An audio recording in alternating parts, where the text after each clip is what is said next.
Boa tarde. Então, em primeiro lugar, vou agradecer pelo convite, particularmente ao colega Gustavo, ao grande amigo Gustavo. Agradecer pelo pessoal que está participando da organização do evento, pela participação dos convidados, sobretudo os convidados que vieram de longe. Agradecer aqui aos colegas de mesa, né? É uma oportunidade muito importante para mim, muito interessante para mim, e eu espero conseguir aqui discutir no nível que esse evento merece a questão que eu acabei escolhendo para a gente debater aqui hoje. Então, o título que vocês receberam aí no papel do evento, no folder do evento, é Nietzsche e a Pós-Verdade. A esse título eu vou acrescentar logo de saída um subtítulo. O subtítulo é Por uma Ética Perspectivista. Então eu vou fazer minhas considerações aqui sobre a pós-verdade, sobre Nietzsche, sobre a concepção de verdade de Nietzsche, as críticas de Nietzsche à verdade, né, ao conceito tradicional de verdade, para no final chegar a uma certa ética perspectivista, e aí eu espero que fique claro o que isso quer dizer. Então o primeiro tópico é o seguinte: fake news e verdade como correspondência. Comecemos com algumas informações que não são nada fake. Tramita atualmente no Congresso Nacional uma comissão parlamentar mista de inquérito, designada como CPMI das fake news, que tem como finalidade da CPI das fake news, segundo a própria CPI, certo? Citação: investigar no prazo de 180 dias os ataques cibernéticos contra a democracia e o debate público, a utilização de perfis falsos para influenciar resultados de eleições, a prática de ciberbullying, inclusive esse tema eu nunca tinha ouvido falar, mas tem, ciberbullying, né, sobre os usuários mais vulneráveis da rede de computadores, bem como sobre os agentes públicos, e o aliciamento e orientação de crianças para o cometimento de crimes de ódio e suicídio. Então, fake news são responsáveis por tudo isso aí que vocês estão ouvindo, né? Então, embora as fake news ainda não tenham se tornado um tipo penal específico, essa CPMI sinaliza o reconhecimento de que há problemas políticos e jurídicos aí implicados. O cerne da questão são os ataques cibernéticos e as práticas de ciberbullying direcionados a agentes públicos, que muitas vezes são utilizados como táticas de marketing eleitoral. E essas táticas têm se mostrado cada vez mais decisivas. Todos os sinais são no sentido de alertar que as fake news são perigosas, sobretudo no que concerne à política. Por exemplo, uma notícia sobre um político que se imagina que é verdadeira, mas que se revela depois falsa, pode efetivamente destruir uma candidatura antes que a verdade dos fatos venha à tona. Foi exatamente isso que aconteceu na disputa recente entre, não tão recente, mas a última, né? Entre Hillary Clinton e Donald Trump, nas últimas eleições norte-americanas. A notícia sobre Hillary era falsa, mas foi tida como sendo verdadeira. E isso foi o suficiente para que dela decorressem efeitos reais. No caso, parte do eleitorado de Hillary foi levado a mudar de voto. Trata-se aí da questão dos Big Data e de sua utilização na produção de fake news, de acordo com estratégias de marketing político. Faz tempo que existem empresas especializadas em prestar esse tipo de serviço, como é o caso de Cambridge Analytica, né, do Reino Unido, que teve uma participação decisiva na vitória, até aqui parcial, do Brexit, né, a campanha para retirar, né, para a saída do Reino Unido da União Europeia. A participação dessa empresa aí, a Cambridge Analytica, foi muito importante, na medida em que ela estava exatamente gerando fake news que foram necessárias para que a campanha, que era a favor da saída do Reino Unido, tivesse sucesso. É devido a isso que muitos parlamentares da atual CPMI das fake news têm denunciado a existência de milícias jornalísticas, com forte atuação nas redes sociais, que seriam especializadas em destruir reputações e em difamar políticos. A noção de fake news emergiu no debate político, no debate público há poucos anos, juntamente com a noção de pós-verdade. O dicionário Oxford passou a incluir o verbete post-truth a partir de 2016, quando foi considerada a palavra do ano. Pós-verdade foi considerada a palavra do ano em 2016, né? Já faz um certo tempo. O significado atribuído pelo dicionário ao termo pós-verdade é o seguinte, eu cito aqui o dicionário Oxford. Trata-se de um adjetivo relacionado a ou que denota circunstâncias em que os fatos objetivos têm menor influência na modelagem da opinião pública do que apelos à emoção e à crença pessoal. Então, os fatos objetivos contam menos do que o apelo à emoção no que diz respeito à pós-verdade. O que essa definição sugere é que as fake news não são apenas notícias falsas, mas, em certo sentido, pós-verdadeiras. Em outras palavras, são notícias falsas ou notícias que não se sabe se são realmente verdadeiras, são notícias cuja veracidade não deriva de fatos objetivos, mas de apelos à emoção e à fé, notícias que passam por verdadeira sem de fato serem. Isso são fake news. Além disso, a noção de pós-verdade aponta para uma espécie de era, que já foi chamada de era da pós-verdade. Viveríamos hoje na era da pós-verdade, segundo alguns, em que a verdade teria se tornado inútil e obsoleta. Isto é, a história das relações, inútil e obsoleta, sobretudo do ponto de vista daqueles que exercem o poder. Com efeito, a história política da verdade, isto é, a história das relações entre a verdade e o poder, é bastante complexa. De saída, no campo da política, não é possível se restringir à concepção de verdade como correspondência. A política é o campo de quem legisla e não se legisla a partir de uma verdade dada. Pelo contrário, a lei, em certa medida, institui o que é verdadeiro. A verdade não antecede a lei, mas a sucede, na medida em que, devido ao princípio da irretroatividade da lei, sempre se legisla acerca do futuro. Obrigado. Se der para ligar essas daqui, fica melhor ainda. O político cujo discurso visa lançar as bases para uma sociedade mais livre, por exemplo, mais igualitária, mais justa, etc., também se refere ao futuro. Necessariamente. Ele fala daquilo que ainda não é verdadeiro, ou ainda, que no presente não corresponde a nada. Mesmo o político bem intencionado, quando fala do futuro, fala de algo que não corresponde a nada no presente, porque ele está falando do futuro. Em política, a verdade jamais se restringiu àquilo que corresponde a um fato objetivo. Pode-se dizer, portanto, que em política a verdade é quase sempre da ordem de uma construção, de uma invenção, de uma promessa, e quase nunca da ordem de uma descoberta.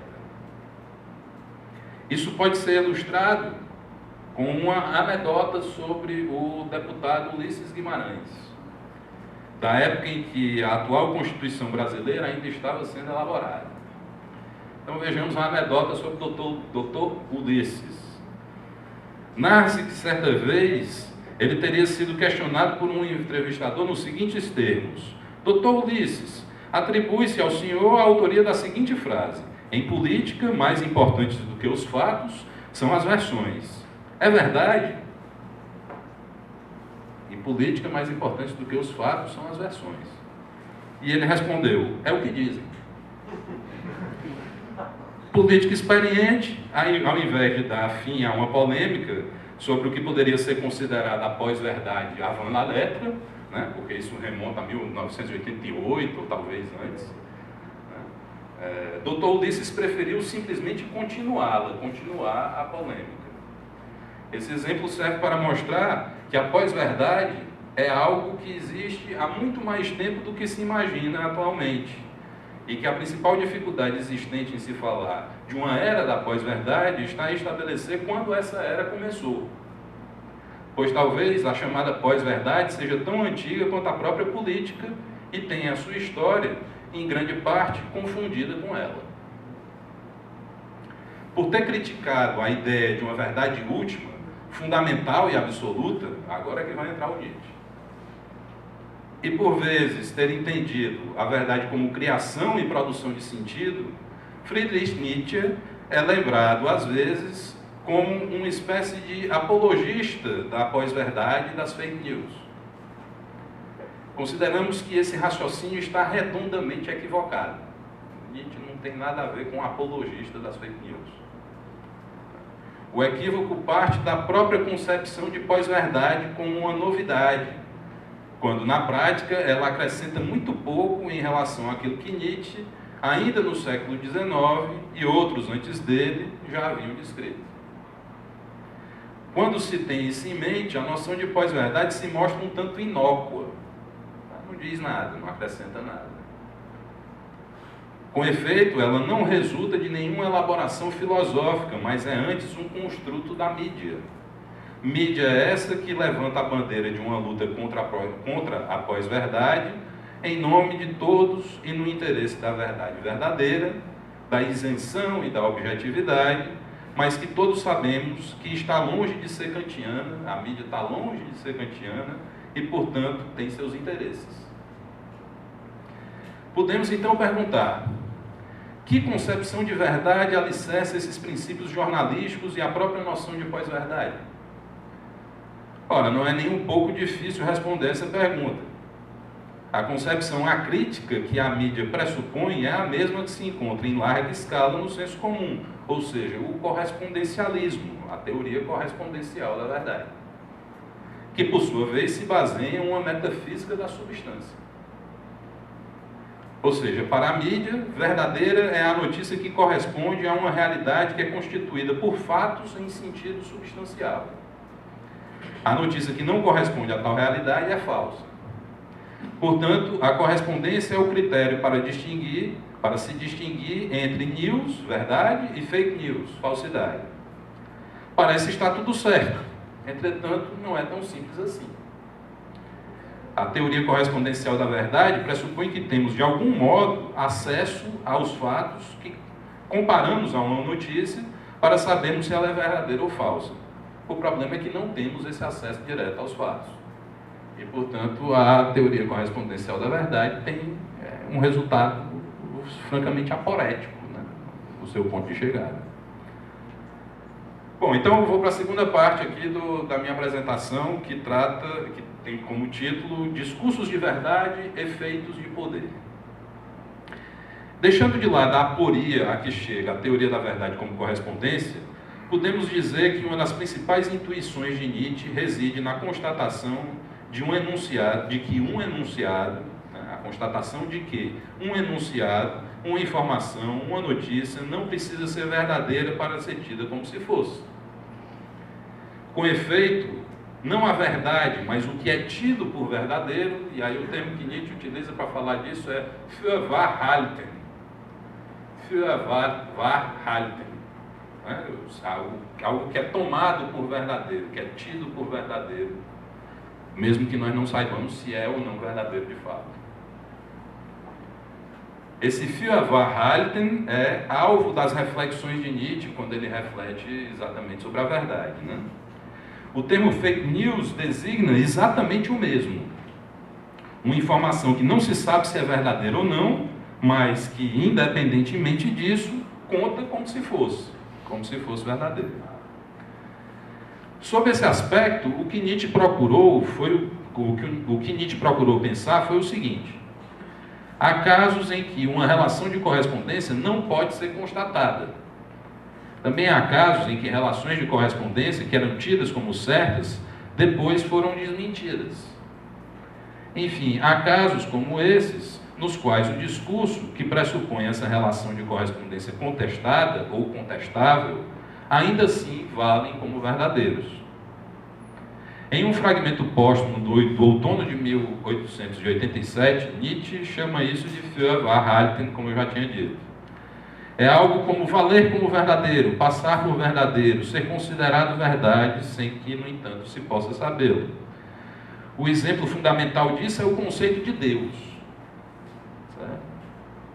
Pode-se dizer que mesmo que Deus nunca tenha existido, mesmo que já se tenha provado que Deus existe, ou pelo contrário, que um dia a ciência chega a provar que Deus não existe, ainda assim os enunciados e os discursos que empregam o conceito Deus terão produzido efeitos de verdade, efeitos de poder. Mesmo que se prove um dia que Deus não existe, ainda assim o discurso sobre Deus vai ter exercido poder sobre nós. Não é verdade, mas produz efeitos como se fosse. Feuerbach e Marx, aliás, parecem encaminhar a discussão acerca da alienação mais ou menos nesse sentido. A discussão sobre a ideologia também passa por aí. Cabe observar que isso não diz respeito ao valor de verdade, no sentido da lógica desses enunciados. Não se trata do valor de verdade. Esses efeitos de verdade se produzem, por assim dizer, fora do reino da lógica, ou de acordo com uma logicidade que eles mesmos tentam instaurar, independentemente de os enunciados respectivos serem verdadeiros ou falsos. E que efeitos de verdade são esses que tais enunciados indeterminados ou indetermináveis produzem? Não são efeitos de verdade simplesmente, mas efeitos de poder. Daí que Nietzsche diga que a vontade de verdade é vontade de poder num dos seus aforismos, num dos seus fragmentos, aliás. Muitas vezes, não se quer a verdade pela verdade. Por exemplo, em geral, não se quer ter a verdade sobre Deus simplesmente para ter a verdade. O que se quer é exercer o poder que é conferido àquele que detém a verdade sobre Deus. E veja que esse poder sobre a verdade acerca de Deus pode ser exercido até mesmo pelos ateus. Não precisa você estar convencido de que é verdadeiro aquilo para você exercer o poder daquela verdade, suposta verdade.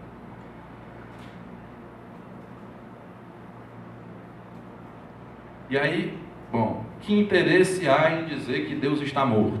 Né? Por que Nietzsche teria dito que Deus está morto? Que interesse há nisso? Bom, na minha opinião, não tem interesse nenhum propriamente nisso, dizer que Deus está morto. O que interessa é muito mais dizer que a verdade está morta. A verdade no sentido substancial, no sentido correspondencial dela. Né? Isto é, a verdade enquanto Deus, a verdade divinizada, o ideal, né, de verdade, esse aí para nós morreu. Em outras palavras, quando a verdade de um enunciado é uma evidência, como é no caso da tautologia, ou da falsidade de uma contradição, e de enunciados fáticos simples, como isto é uma frase, que eu acabei de pronunciar, né? Praticamente não há disputa acerca disso. A teoria correspondencial funciona bem nesse ponto aí. É preciso mostrar que isso não é uma banalidade para que as pessoas passem a discuti-lo. Nesses casos, podemos facilmente admitir relações correspondenciais e dizer que uma certa frase é verdadeira ou que ela é falsa. Talvez Popper dissesse que ela é verdadeira porque ainda não foi refutada, mas em todo caso a sua veracidade não foi questionada. Se há ou não uma relação de correspondência, isso é um problema a ser resolvido por uma teoria da correspondência, da verdade como correspondência. Mas o ponto de vista que se quer propor aqui não é esse. E ele nem valida nem invalida propriamente o ponto de vista desta ou de qualquer outra teoria da verdade. É antes uma tentativa de apreender como uma outra faceta. tentativa de pensar, digamos, aquele plano em que a verdade é uma interface do poder. Portanto, talvez possamos dizer que o questionamento que interessa a alguém como Nietzsche, ou como Foucault também, né, podemos dizer, começa quando chegamos às verdades disputadas ou disputáveis. Em nossos dias, parece ser notório que Deus é uma dessas verdades disputáveis. Mas, como disse, esse tipo de fenômeno do valer como verdadeiro, do für Wahrheiten, é mais frequente do que, em geral, se imagina. Vejamos alguns exemplos. O Estado, a que fato ele corresponde? Fica meio difícil de dizer a que fato o Estado corresponde, né? Sem dúvida não é algo fácil de se ver. Independentemente disso, em torno do Estado constrói-se um discurso e uma série de práticas que empregam esse conceito e exercem poder, que é feito para exercer poder, né? Esse conceito é feito para exercer poder sobre as pessoas de maneira muito real e muito concreta, como se fosse uma verdade inquestionável. Haja vista as guerras protagonizadas pelo Estado, desde que o discurso e as práticas ligadas a esse conceito nasceram, né, a gente pode dizer exatamente isso. Portanto, independentemente de o Estado ser ou não, corresponder ou não, esse termo, esse significante, né, como diria um psicanalista talvez, exerce seus efeitos no real. O mesmo também valeria, por exemplo, para o direito. A que fato o direito corresponde? O direito, no dizer dos juristas, é norma. Pois bem, não é da definição da norma, não é precisamente da definição da norma não ser um fato. Então, a que fato o direito, enquanto norma, pode corresponder? Pelo motivo de que não correspondem a um fato, podemos dizer que os valores, o direito, a moral, a estética não existem? Por outro lado, em que sentido eles existem se não é como fatos? Eles existem como nomes, mas não apenas como nomes, não como nomes quaisquer. E sim como nomes que possibilitam o exercício do poder ou o governo dos homens. Essa coisa indeterminada, que só pode ser uma série caótica de fatos, se for um fato, aqui os discursos das...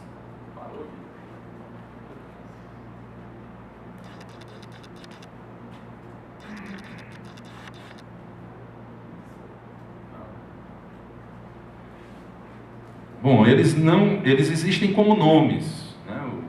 Uma coisa como o direito, ou o Estado, ou Deus, né? Existe como nome, mas não como um nome qualquer, e sim como um nome que possibilita o exercício do poder ou o governo sobre os homens.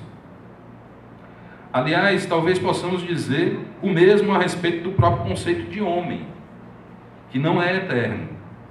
Essa coisa indeterminada, que só pode ser uma série caótica de fatos, se for um fato, a que os discursos das ciências humanas vêm chamando de homem, mais ou menos desde o final do século XVIII, pois bem, o homem enquanto conceito, não enquanto coisa, enquanto objetivação, nem sempre existiu e talvez já esteja perto de desaparecer.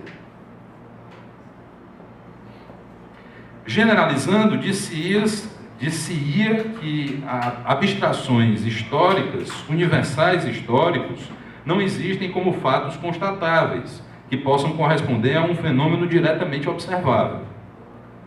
Foucault diz que essa linha de análise constitui uma espécie de nominalismo histórico. Universais históricos não existem como fenômenos reais, mas apenas como nomes, meras palavras, flatus vocis, como diziam os medievais. E qual é a vantagem desse nominalismo histórico? É precisamente que ele é histórico. É disso que ele se distingue do nominalismo medieval. Quer dizer, ele é histórico. Ele não vai afirmar apenas que os universais não passam de nomes. Ele vai procurar investigar de que modo foi possível a esses nomes interferir na história, muitas vezes determinando relações de poder. Se quiser, o que está em jogo aí não é a questão da verdade per se, mas a questão dos efeitos de poder dos discursos considerados como verdadeiros, sejam eles verdadeiros ou não. Pode-se dizer até mesmo que o poder produz certas verdades, mas isso não quer dizer que todas as verdades sejam produzidas pelo poder. Quando se diz que a verdade morreu, o que se quer dizer é que as verdades produzidas pelo poder morreram. Isto é, não devem mais produzir efeitos. Não devemos mais nos submeter a elas. Devemos resistir a elas. A generalização é de fato retórica, mas a retórica aí tem, digamos, bons motivos político-pedagógicos. Estamos perto de Platão. Não deixa de haver aí uma certa relação bizarra, por sinal, com o esclarecimento, com o iluminismo, com a Aufklärung. Portanto, também estamos perto de Kant. Vejamos outro exemplo, que também tem a ver com o campo da prática, mas digamos assim, da prática médica, em particular do saber e das práticas psiquiátricas. Apesar de não ser um campo corriqueiro da reflexão filosófica, esse campo exige uma reflexão concernente aos usos da verdade. Falemos, por exemplo, de um conceito, o de loucura. O que é loucura? A loucura existe? A loucura é um fato? É uma série de fatos? A que fato o conceito de loucura corresponde? Muito particularmente, a loucura não corresponde a nenhum fato delimitável. O que é um fato louco? Uma noção como essa não faria o menor sentido, uma vez que, por definição, a loucura, ser louco, estar louco, é bordejar um limite, to border the line. E mais do que isso, é ir além desse limite, além do limite da sanidade, da normalidade, da racionalidade. O louco é um irracional, se diz. Corresponderia esse enunciado a um fato irracional? O que é um fato irracional? É possível?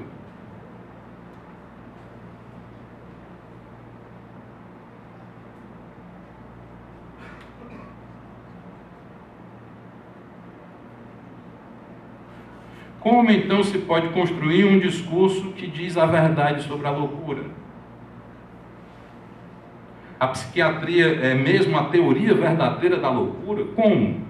E mais do que isso, se a psiquiatria não é o discurso verdadeiro sobre a loucura, que direito tem ela de interferir de maneira tão concreta, tão real, tão individualizada sobre as pessoas que são diagnosticadas como loucas? Hospícios, camisas de força, eletrochoques, etc. Com que direito, se não tem um discurso verdadeiro por trás?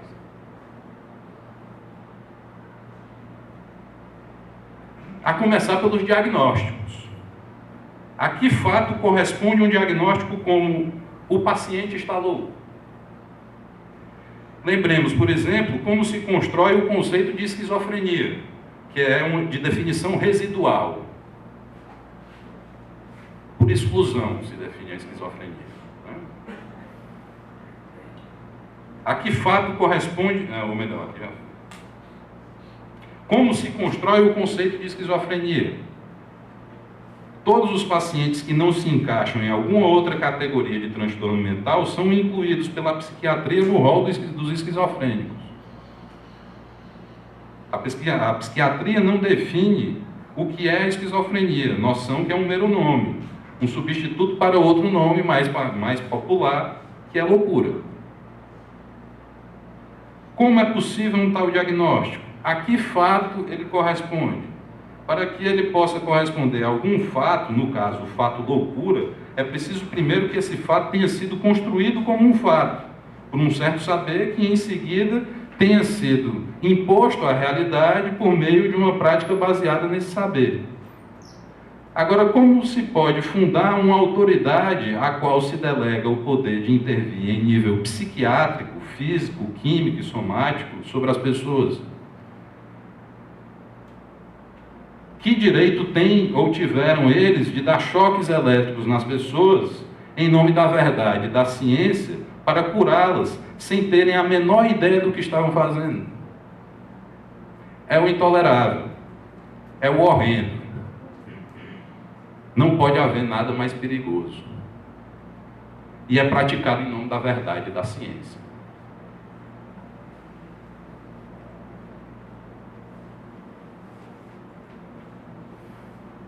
A mesma coisa em outros casos também, digamos, macabramente ligados à psiquiatria. São os casos do racismo e da homofobia.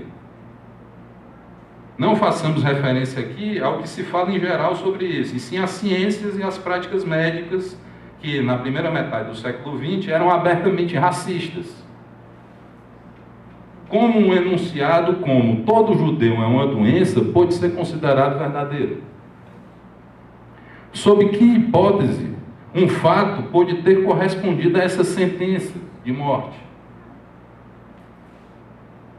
Ou ainda, a psiquiatria homofóbica, que até 1986 considerava o homossexualismo uma doença.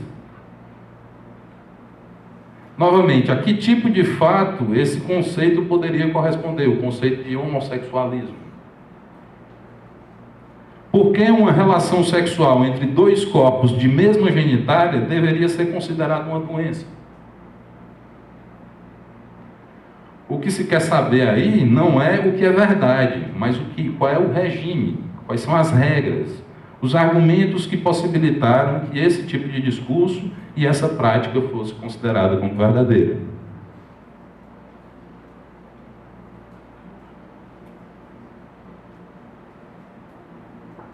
Então vamos voltar agora à questão da pós-verdade, né? A campanha, mais especificamente, a campanha da mídia contra a pós-verdade. Nietzsche é um pensador que percebe a existência do que é tido como verdadeiro sem ser.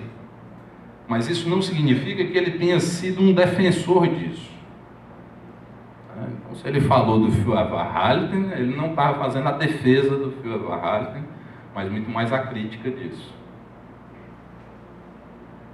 Pelo contrário, o que ele fez foi a crítica da verdade, enquanto o que é tido por verdadeiro, sem que saibamos com absoluta certeza se há algo que possa ser considerado como verdadeiro.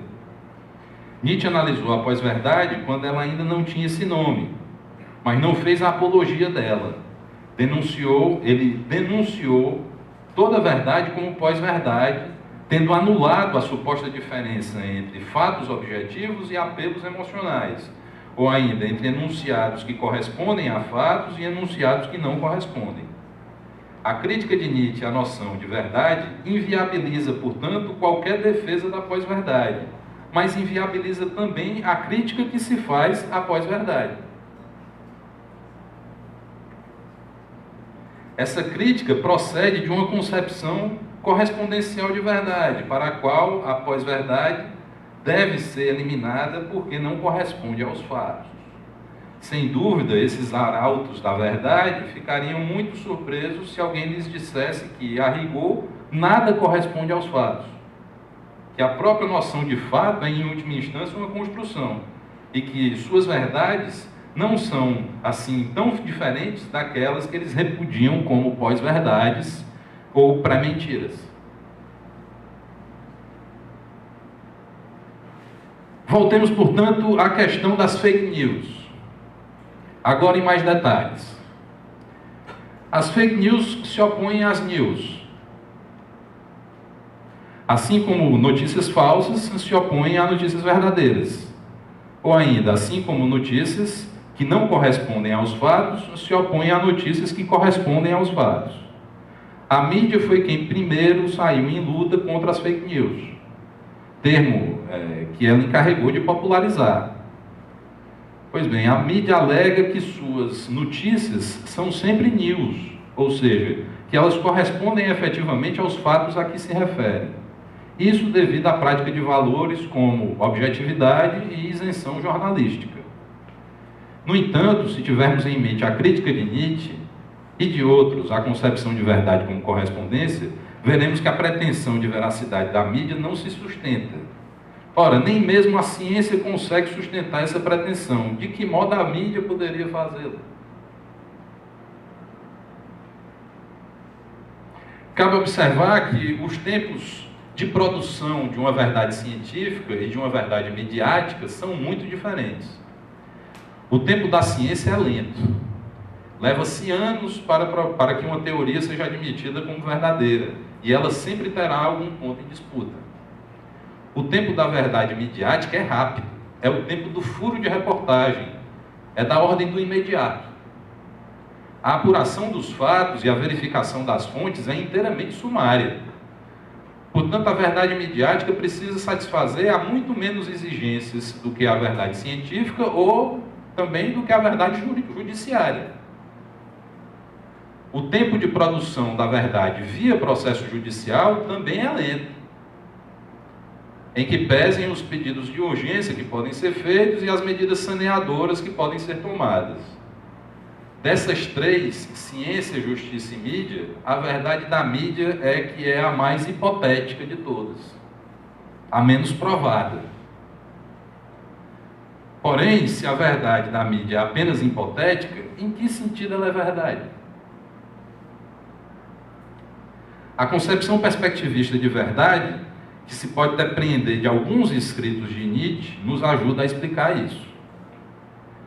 Toda notícia da mídia, não importa quais sejam os seus graus de objetividade e de isenção, que em todo caso serão sempre inferiores aos da ciência e do judiciário, enfim, toda notícia é apenas uma perspectiva, e não a verdade pura e simples a respeito de um assunto. Uma perspectiva implica sempre um certo recorte, um olhar parcial, uma seleção da realidade. E Nietzsche acrescenta, uma seleção necessariamente arbitrária da realidade. Seleção essa que é feita em função de um interesse de uma certa forma de vida. Um certo interesse vital de uma forma de vida específica. Portanto, aquilo que a mídia chama de news não é jamais um fato nu e cru, mas uma perspectiva. A perspectiva da mídia acerca do que efetivamente se passa. Ora, não é difícil observar que, assim como as news são perspectivas, recortes seletivos da realidade, as fake news também são perspectivas. Isso significa que se as news não são necessariamente verdadeiras, e a história dos equívocos jornalísticos mostra isso, as fake news não são necessariamente falsas, ou melhor dizendo, elas não são apenas falsas. Elas são perspectivas que sempre foram. Como as fake news, ou melhor, com efeito, as fake news com esse nome só se tornaram um problema há alguns anos, mais especificamente em 2016, no chamado Ano da Pós-Verdade. Por que em 2016? 2016 foi o ano em que o usuário médio das redes sociais, da internet, descobriu como se fabricam notícias e como se inventam verdades. Precisa-se apenas de um pouco, cada vez menos, de tecnologia e de um mínimo de criatividade. Acontece que esse é exatamente o negócio dos veículos de mídia em geral. Produzir verdades que supostamente corresponderiam a fatos. De seu lado, a mídia diz que esse não é o negócio dela, mas da ciência. Isso, porém, faz parte do próprio negócio. E a ciência realmente nunca conseguiu converter verdades em negócio, né? No sentido de business, negócio propriamente dito, né? Embora a mídia o faça muito bem. Aos olhos do jornalista, o cientista e o intelectual sempre parecem um tanto ingênuos. Afinal, nem imaginam que todo o seu esforço desinteressado pela verdade não vai valer de nada em nosso mundo, enquanto a verdade científica não tenha sido devidamente diagramada e difundida como verdade pela mídia. O jornalista também olha para o político dessa maneira. Nem faz o menor esforço pela verdade, embora construir a verdade seja o interesse básico e a atividade típica, inclusive do bom político no dia a dia. Esse é o seu negócio, muito mais do que do cientista ou do intelectual. Em todo caso, devido a um instinto de sobrevivência que é altamente aguçado nas empresas capitalistas atuais, ao se ver ameaçada por uma concorrência assimétrica que assalta precisamente o monopólio da criação da verdade jornalística, naturalmente a mídia reage. Essa reação assume já em 2016, lá se vão quase 4 anos, né? Assume a forma de uma campanha contra a pós-verdade e as fake news que marcha agora a pleno vapor. No entanto, se fosse levada coerentemente até o seu limite, a crítica à pós-verdade e às fake news deveria acarretar a abolição da própria mídia. É claro que esse já não é mais o interesse dela, da mídia. A crítica precisa parar antes disso. O efeito é esse precisamente um dos aspectos que, de acordo com a mídia, devem ficar fora do recorte. A novidade, qual é a novidade, né, da pós-verdade, das fake news? A novidade que querem transformar em escândalo, como de costume, é que aqueles que deveriam ser os destinatários, no máximo participativos, de verdades expostas à venda no mercado pela mídia, de repente essas mesmas pessoas começaram a fazer por conta própria a coisa que a mídia desde sempre tinha feito. Aliás, a mídia se fez fazendo isso, produzindo verdade. E não há nenhuma culpa do jornalista nisso. O que ele faz ao fazer a verdade diária, ou hebdomadária, não é propriamente uma maldade. Premido pela lógica espaço-temporal do furo de reportagem, ou seja, tendo em vista que tempo e espaço são dinheiro, o discurso midiático caracteriza-se necessariamente por um déficit de verificação fática e, por vezes, até mesmo por um déficit de validade lógica. Não dá tempo de ficar pensando muito, entendeu? Tem que dar logo a notícia. Os jornalistas fazem isso porque sabem, e fizeram disso uma profissão, possivelmente tanto quanto os pastores, que independentemente desse detalhe, que é o seu déficit necessário de veracidade, um discurso pode produzir efeitos de verdade ali onde realmente conta, que não é na universalidade, né? Ou melhor, que não é na universidade. A universidade é uma espécie de condomínio privado, devidamente cercado, destinado àqueles que desejam perder suas vidas digladiando-se pela verdade. Isso não é o que quer fazer a grande maioria dos mortais. A massa, em geral, não está interessada em verdades tão verdadeiras. A verossimilhança é plenamente suficiente para se conquistar os corações e as mentes das massas.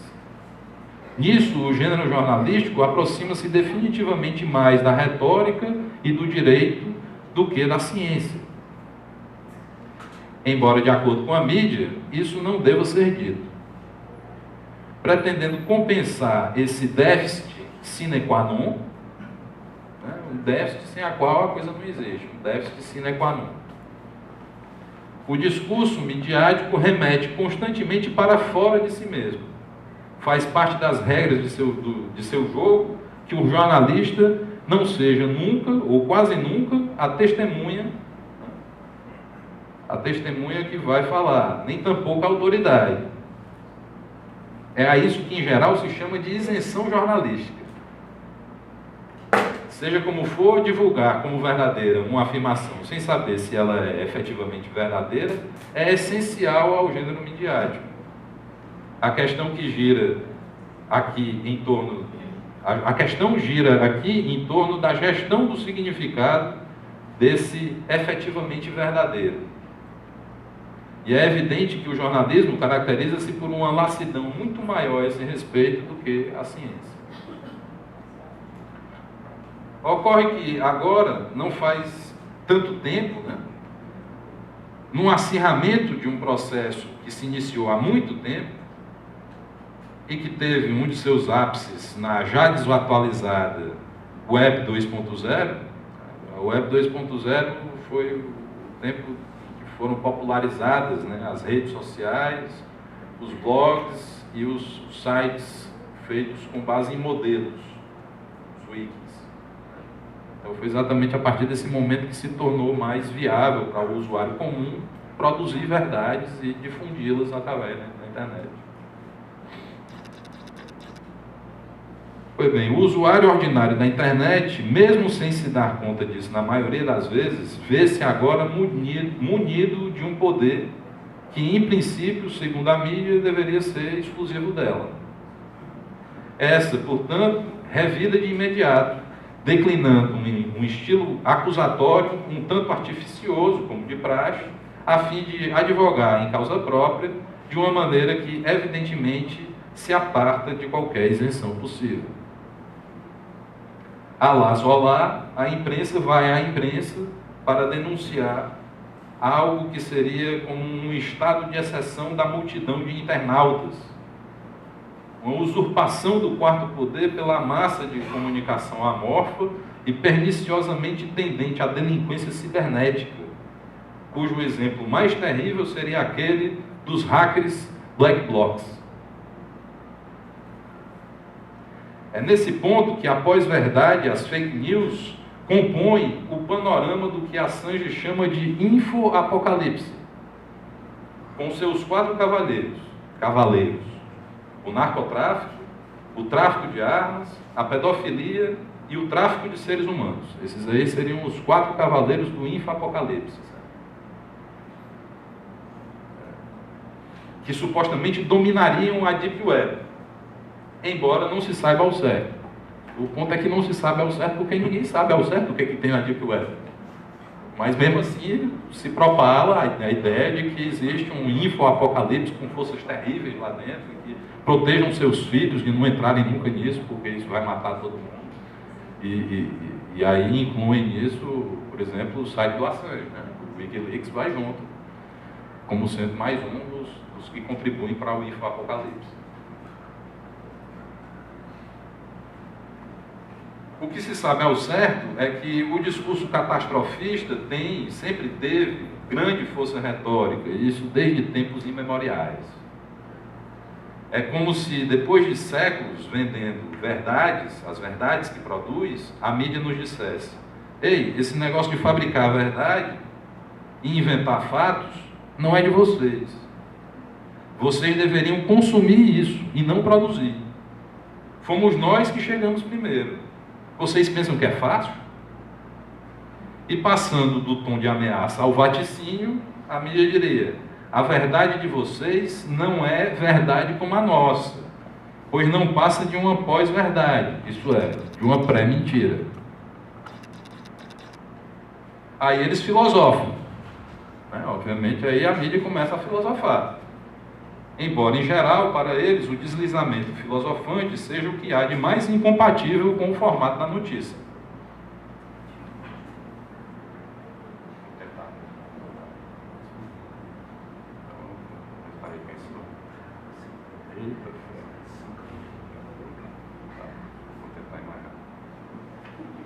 O conceito de pós-verdade pertence à estratégia de sobrevivência da mídia decadente e obsoleta do nosso tempo. É um discurso que não se dissocia é um discurso que não se dissocia da ideia de que eles, os produtores das aparências, as plataformas de espetáculos, eles é que seriam os guardiões da verdade. Seja como for, a tendência cujo anúncio se formula com esse conceito de pós-verdade, pouco importa de onde ele tenha vindo, é a de abolição mais ou menos rápida da propriedade privada, da propriedade midiática privada da verdade. Então tem um processo de abolição da propriedade privada da verdade em curso. E a mídia não consegue deter isso.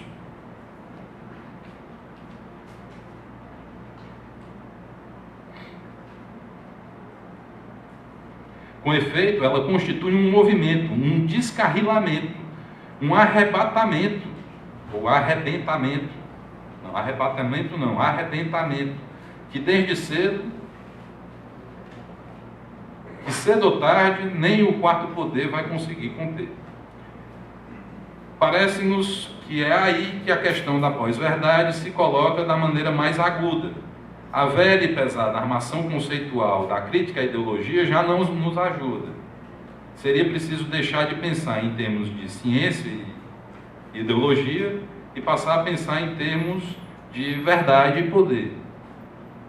Desse modo, as chamadas fake news não estariam mais para a ideologia, assim como as news estão para a ciência. Tanto news quanto fake news são verdades produzidas por relações de poder, de modo que o critério correspondencial de verdade não ajuda a distingui-las. Por certo, é preciso um critério para distingui-las. Mas qual? Dizer simplesmente que a esquerda lida com dados, né, com a realidade, com os fatos e com as verdades, enquanto a direita manipula, tenta nos manipular com falsas notícias, ilações e mentiras, isso é fácil demais para ser verdadeiro. Menina, a verdade tem mais caprichos e pudores do que isso. Além disso, uma partilha tão simplória do verdadeiro e do falso, entre a esquerda e a direita, não é nem um pouco interessante do ponto de vista estratégico. Aqui é novamente a concepção perspectivista de verdade que nos ajuda a explicar o que se passa. Todo discurso, enunciado, informação, está sempre ligado a um interesse e, nessa medida, se articula sempre como um instrumento de poder, como uma arma de luta.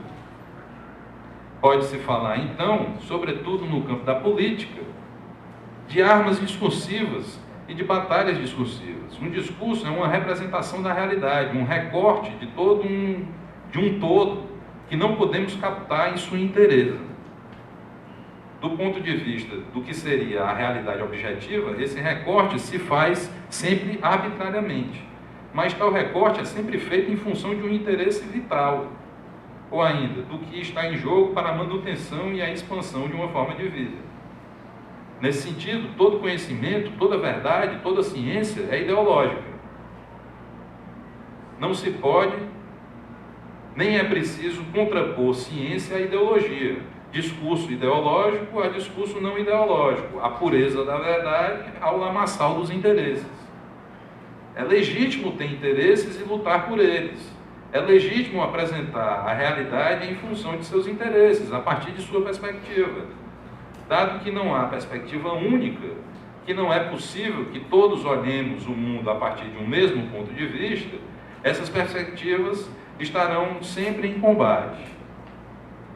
Verdade é a resultante dessas interações conflituais entre perspectivas e, como tal, elas jamais será desvinculada das relações de poder.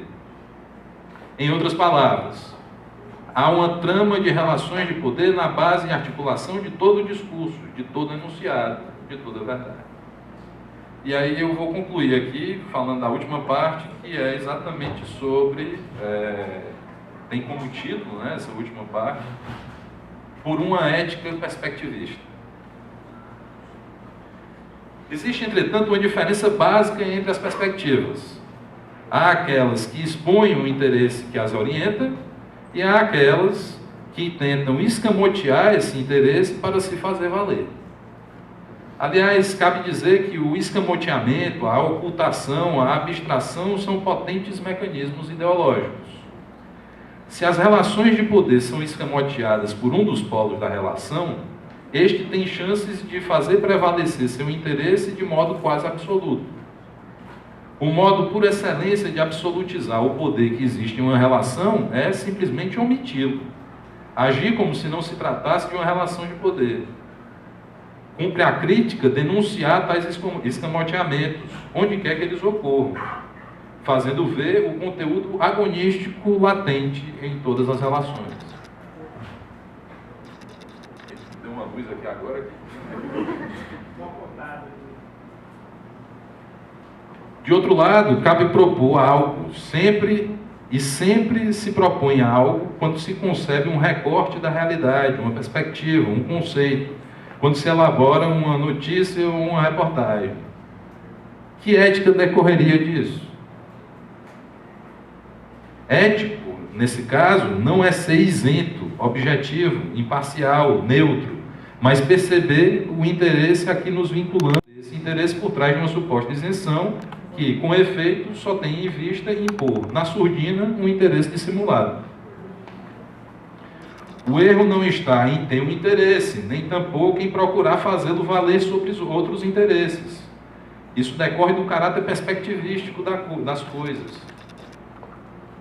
A falta está na hipocrisia. A falta está na objetividade de fachada, na tentativa de omitir o aspecto experimental, temporário, precário, nunca definitivo das verdades humanas, demasiado humanas. Para assim fazer valer apenas uma, como se fosse a perspectiva única. Parece-nos que temos aí uma pista, no sentido da elaboração de algo como uma ética perspectivista, aplicável, em particular, às práticas dos cientistas sociais e dos profissionais de mídia, mas não só a eles, é claro. Nessa ética perspectivista, uma sinceridade imprudente adquire mais valor do que a verdade supostamente desinteressada. Tal ética perspectivista conteria, entre outras coisas, como um capítulo de abordagem aplicada, um manual não de combate às fake news e à pós-verdade, mas de uso da mídia e da verdade. Nem é preciso dizer o quanto esse manual seria precioso para as práticas de resistência que existem na contemporaneidade. Por enquanto, todavia, ele não é mais do que uma pista. É isso, obrigado.